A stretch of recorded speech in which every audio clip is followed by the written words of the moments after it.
Hello and welcome to another video review. This is Jedi Knight 2 Jedi Outcast for PC, Mac, Linux, Xbox, and GameCube. This is a first-person shooter developed by Raven Software and published by LucasArts back in 2002, first for PC, then for other systems later on in the year. And it's the first game in the Dark Forces franchise to actually have a decent porting process done.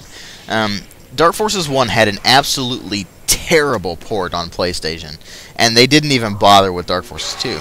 So when Jedi Knight 2 came out, it's like, oh, is the port going to suck? And it actually didn't. So the ports are fine if you just have to play it on GameCube or Xbox, and you can feel free to play it and enjoy it on those, because it works just fine. But ultimately, PC is still the primary platform with this one. And when I first heard about this, I was absolutely pumped. I mean, Dark Forces 2 is one of my favorite games of all time, just in general. And when I heard that there was going to be a follow-up to it, and I actually didn't hear about Mysteries of the Sith until much later on, by the way. But when I first heard about Jedi Outcast, I was like, oh, I'm pumped. What's it going to be like? What's it going to be like? And then I got my hands on it. So the question becomes, did it horribly disappoint, or was it just a beast? Well, at the time, the visuals were excellent, and they still look surprisingly decent today. It does run on the Quake 3 engine, and they used it to very good effect. For the time, the textures are really well done. They're packed in a lot of detail into the environments and the characters in particular. Modeling is surprisingly well done. It is a little bit jagged on some parts, but that's just engine limitations more than anything else. The environments themselves just are packed with detail, and that's kind of surprising considering that you'd think they would go for more sparse environments to conserve frame rate and all that, but no, they just decided, hey, we're going to make it atmospheric. And it works. Really drives home the Star Wars vibe. And in that regard, it just does a phenomenal job. It really feels like a Star Wars game from the visuals. Same thing with the sound design. All of the sound effects really feel like Star Wars, and they should. The music is, of course, Star Wars, the John Williams soundtrack, and of course, it works very well. Then you also have the voice acting, which is really well done. It's not quite the same as it was in Jedi Knight 1, but the new actors all did a very good job with their particular roles. And they really do kind of lend a sense of character to the characters, of course, and really give this story and the little bits and pieces of like humor and such, for instance. They kind of drive those home as opposed to just being like, I am acting, blah, blah, blah. They don't really sound like that. They actually sound like they kind of got into it a little bit. So that's good. But ultimately, it's story and gameplay that matter the most. Now, the story takes place about 2 years after the events of Mysteries of the Sith, and I don't want to spoil Mysteries of the Sith, but because of the events that happened in that, Kyle has given up the Force. Kyle Katarn, I mean, has given up the Force. He's turned in his lightsaber. He's like, I'm not a Jedi anymore. I'm done with this. And he's gone back to mercenary work as a new Republic operative, basically. And while investigating the Imperial Remnant, he finds this dark Jedi named Desan, who is looking for the Valley of the Jedi. And suffice to say, Desan gives him motivation. I don't want to spoil that particular bit for you either, but he gives him motivation to get his lightsaber back and take up the Force again. And the entire story is basically Kyle trying to get to Desan and bring him down, after, of course, getting his lightsaber and all that. And the way it does that, he's looking on various leads, and he eventually gets like, okay, yeah, got to go after this guy, got to go after this guy, got to do this, got to do that. And over the course of the story, he'll meet up with famous characters from the Star Wars universe, like Lando Calrissian or Luke Skywalker, for instance. And yes, Lando is voiced by Billy D. Williams, and it's awesome. But anyway, it is cool to see those characters integrated with the story, and they actually did it really well. I was really pleasantly surprised by that. They didn't make them just feel like weak cameos for the most part. Well, Lando felt almost like a weak cameo if it weren't for, Billy D. Williams being amazing. But it didn't actually feel like a cheap cameo. It felt like it actually fit in with the story really well. And it all leads up to the ending, which is pretty solid. It provides closure, and of course it's nothing amazing, of course, but it does provide closure to the story, and it works out pretty well. It ends on a pretty good note. And so you have a good storyline. You also have good single-player gameplay. It's a pretty much normal first-person shooter from the late 90s, early 2000s era. You get a variety of weapons, which is, of course, stuff from blaster rifles to the flechette gun, which is new, disruptor rifle, that's the new weapon, it's a sniper rifle, basically, as well as other weapons that you'll get over the course of the game. And you also get, of course, the lightsaber and your force powers. Now, the lightsaber, they revamped the combat system completely from Dark Forces 2. Up until you get the lightsaber, it really feels pretty much the same as Dark Forces 2, only slight modifications here and there. The movement feels a little different. It's not quite as smooth. It feels more like Quake 3. But the movement feels a little different. The aiming feels a little different. But other than that, there's really not a huge amount of difference between Dark Forces 2 and Jedi Outcast in terms of like the gunplay and all that.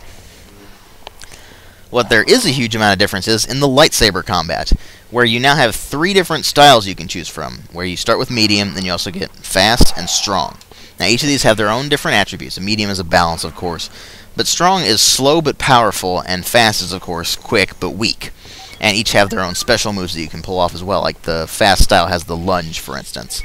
But they're all good for different situations, different amounts of enemies, depending on what you're fighting. You actually have to do a lot more lightsaber duels in this one if you don't basically cheat your way to victory. Just be cheap to these lightsaber users. If you actually fight them with your lightsaber, you actually have to switch up your styles accordingly. But it is cool to see that. It adds a little bit of depth to the combat. And, of course, you also get your force powers, which are pretty much the same as they were in Dark Forces 2. They just updated them for the Quake engine. Pretty much all the same stuff. Only this time you don't have to activate force jump. You just jump, and you hold down the jump button, and you'll go higher and higher depending on how long you hold the jump button and what your force power level is for that.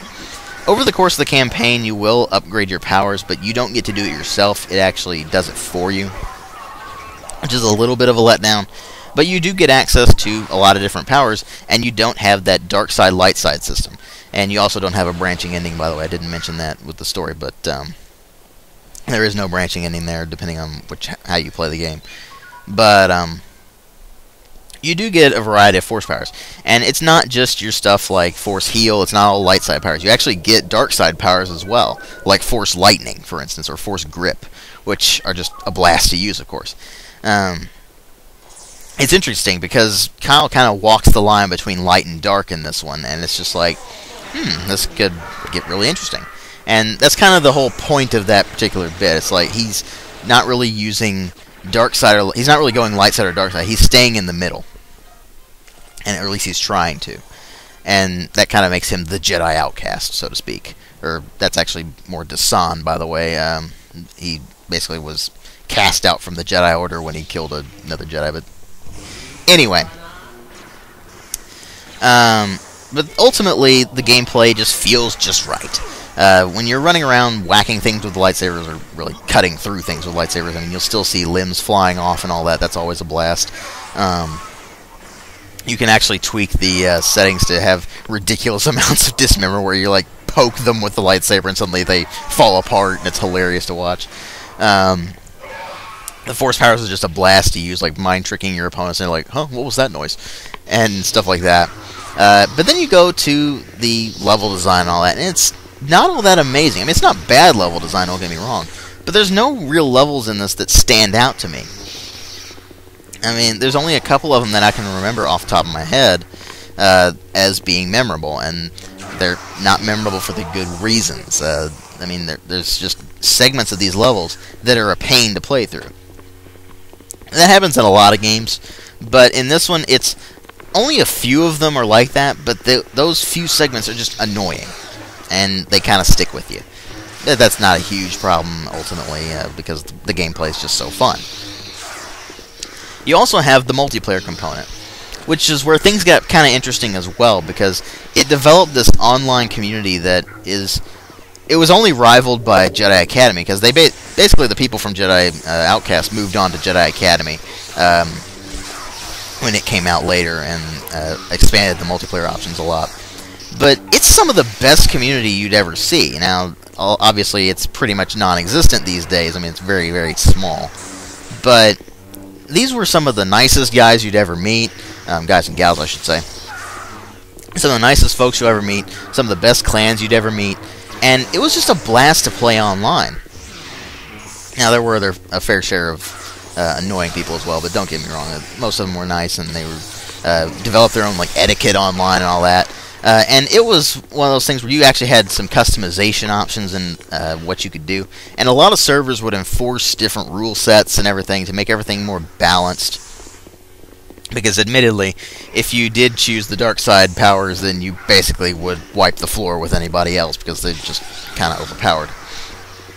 But for the most part, the multiplayer was just a blast to play as well. The bots were surprisingly competent for what they did. You can add as many as you want or not. And then, of course, going online was as fun as well. So ultimately, what you have is just a complete package. And it's a complete package of fun. And it's the proper sequel to Dark Forces 2. It feels just right. And I can't really say more than that. If you were a fan of Dark Forces 2 Jedi Knight, you will like Jedi Outcast. It is that simple. You will like it. I give it a 4.5 out of 5. Thanks for watching.